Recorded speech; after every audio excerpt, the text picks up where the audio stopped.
Our next speaker has gained fame within our company for his unshakable enthusiasm and positive attitude, and for his physical prowess as a nationally ranked beach volleyball player, and his appearance on American Ninja Warrior.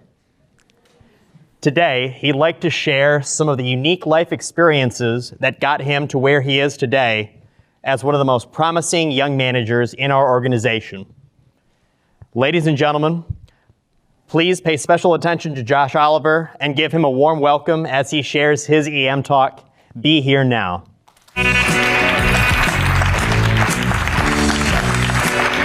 Thanks, Luke.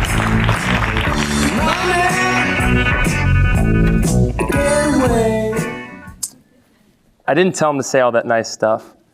Luke, the money's on the table. Does anyone know the name of that intro song? Come on, shout it out. Money! Money, success, achievement. That's what the song's all about.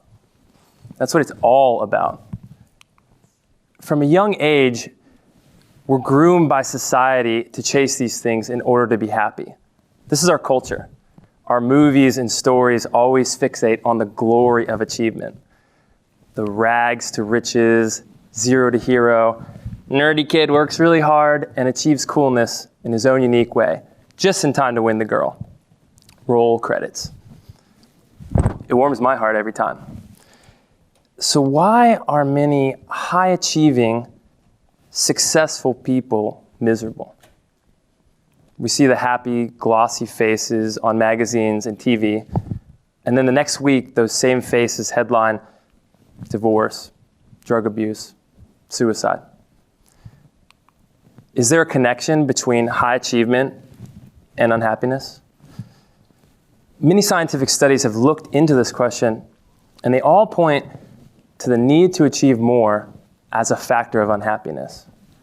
One theory is that because high achievers are constantly pushing the bar for success higher and higher, they never really feel accomplished. It pushes satisfaction out to some future date, but we don't live in the future. We only ever experience the present moment. It's sort of like a dog that's chasing its own tail. You never quite catch it.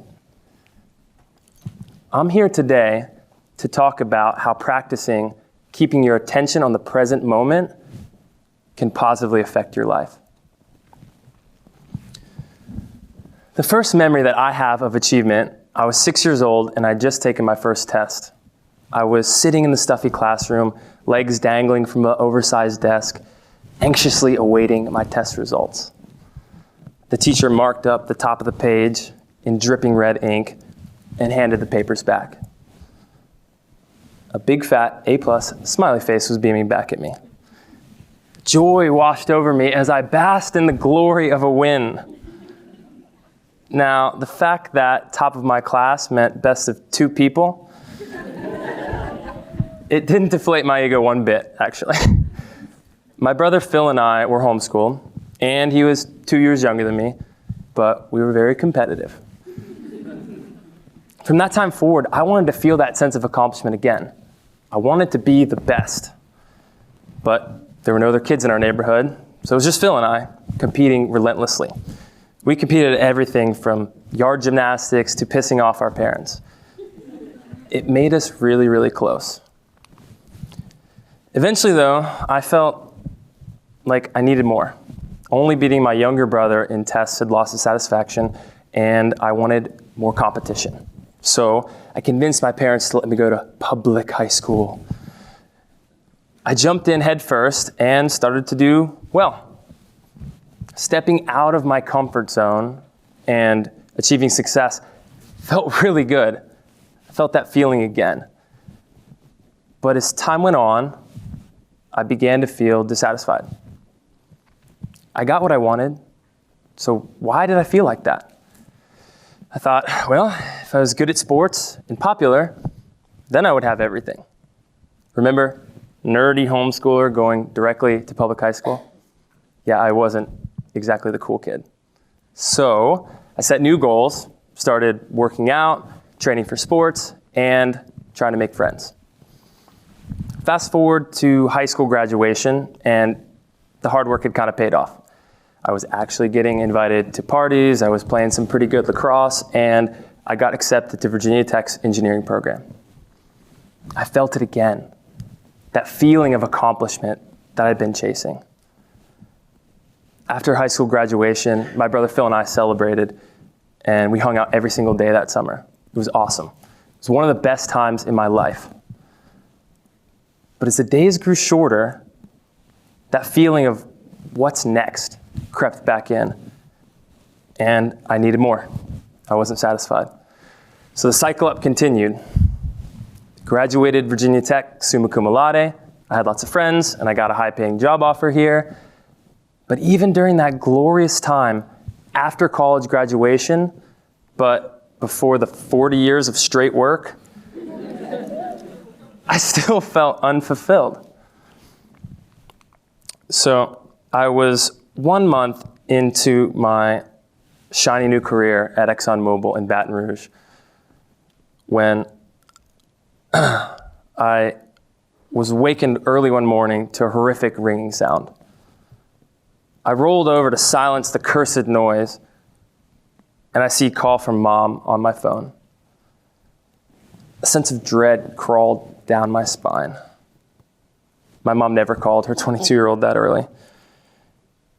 When I picked up the phone, her voice was soft and small, like anything louder would shatter things. She said, "Phil's gone." My first thought was, where did he go? But right then the fear moved to my gut and realization hit me like a blow.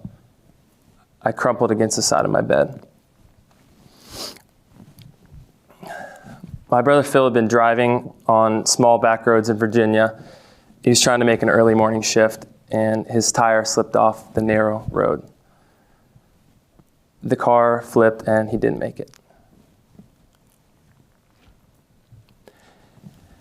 As it sunk in that I would never see my brother again, I realized a tearing sensation, and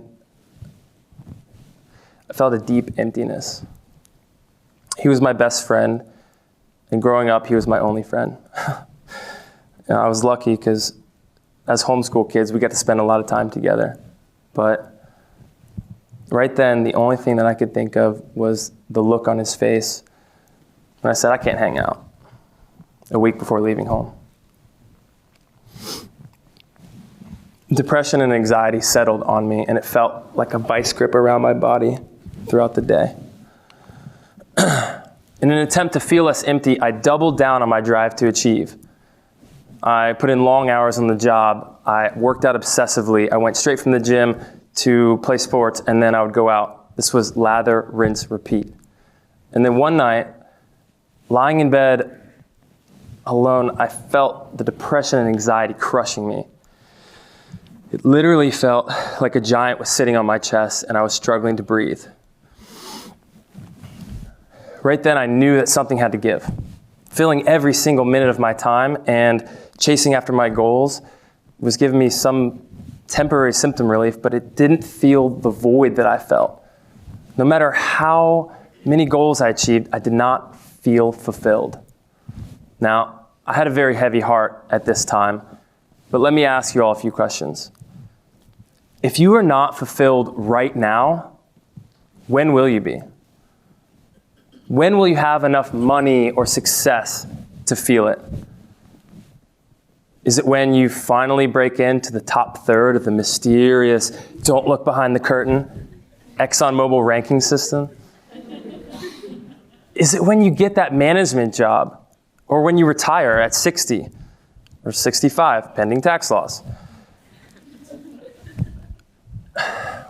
When will you feel it? In your experience, how long does the feeling last after a big accomplishment? Personally, after the short high, I would feel disillusioned. Now what? I would ask myself. And the answer was always the same: set bigger and better goals. Now look, I'm not trying to say that setting goals is bad. It's not. Setting goals is great. but is your sense of self dependent on that future outcome? As I lay there that night, I realized that I'd invested everything into my future achievements, but I was receiving no return in fulfillment. A feeling of seeking arose within me, a seeking for physical, mental, spiritual, emotional healing. I was desperate. I needed something else. I needed healing. I needed to feel better. So I started reaching out, trying new things, volunteering, trying to find a church and a community, going to yoga classes. I was really open-minded on this journey. And then one day, I stumbled upon the practice of keeping your attention in the present moment in a book. Sounds really esoteric, but it's just really a meditation that teaches you to focus your mind and energy on the present moment. It creates a space in your mind that allows you to appreciate the life that you have right now. The techniques that I learned were simple, and they're meant to be done every day. It's not just sitting in a room cross-legged going, It's something you can do every day. One day, early on in my practice, I was being guided through a mental focus technique, and a wave of shock passed through my body. For the first time in my life, I realized that my mind had been completely still. There were no thoughts skittering across my mind about my problems, what I had to do, what was wrong. There was only the feeling and sensation of life right now. The tension melted from my body like butter, and I was left with a sense of calmness and peace. I knew right then that this would be an important tool in my life. I know I'm in danger of coming off like a mystic monk here, or a mystic yak. Telling you that Gregorian chanting and eating lots of granola is the truth. So let's ground this in some science for all of our engineers here. In 2015, a biomedical research firm compiled 10 years worth of high-fidelity data on the effect of present moment awareness on your brain. The study concluded that this practice caused short-term and long-term structural changes in your brain, mainly in the areas of self-awareness, self-regulation, memory, and attention. The imaging technology is really what has enabled this kind of studies to be done. And I've got a couple pictures here to show you that compare a brain in your baseline state and a brain in a meditative state. And they also compared experienced meditators versus control subjects. It's pretty clear in the images you see the differences between the experienced meditator on the right and the control subject on the left. Now, this study pointed to this application being able to improve your anxiety, potentially mood, and drug abuse disorders. So I'm not a scientist or an expert on the brain. I'm going to get back into my swim lane. I want you all to experience what I mean by the practice of attention in the present moment. I'm going to lead you through 2 quick exercises. Before we jump in, would everyone please stand up and move the joints a little bit? Come on, sitting is the new smoking. Take 1 deep breath while you're up, and then sit down whenever you're ready.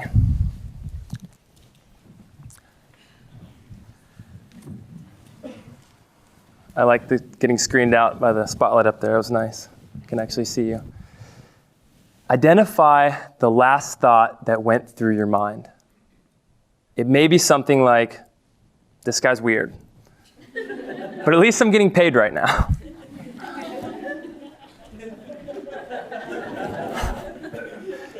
Really identify what that thought is and put a label on it. And then please close your eyes. Observe your mind for the next thought. Be like a cat watching the mouse hole for the next thought to come out.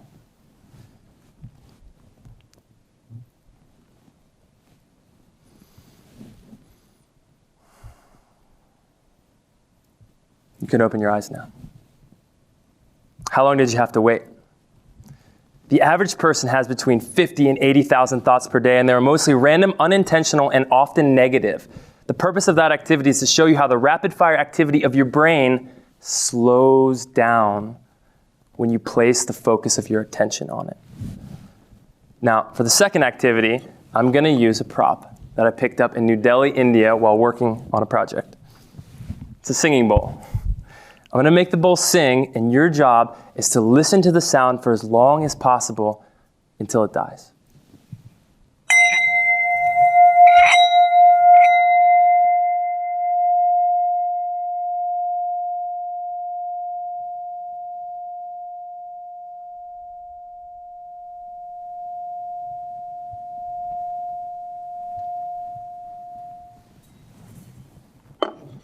How do you feel? Promise that wasn't an industrial hygiene hearing test in disguise.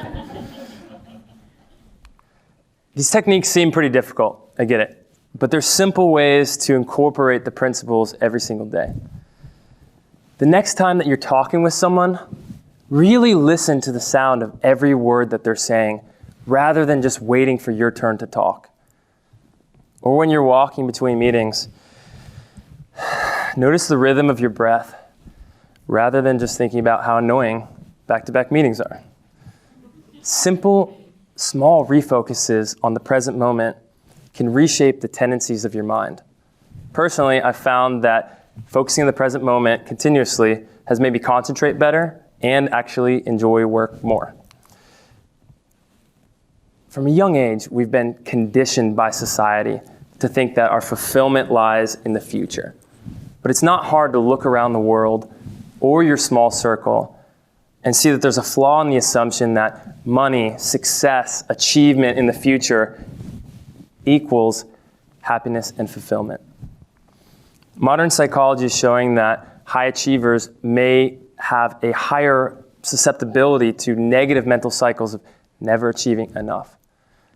I'm pretty sure everyone in this room is a high achiever, so do a little self-assessment. Consider maybe trying some of these techniques.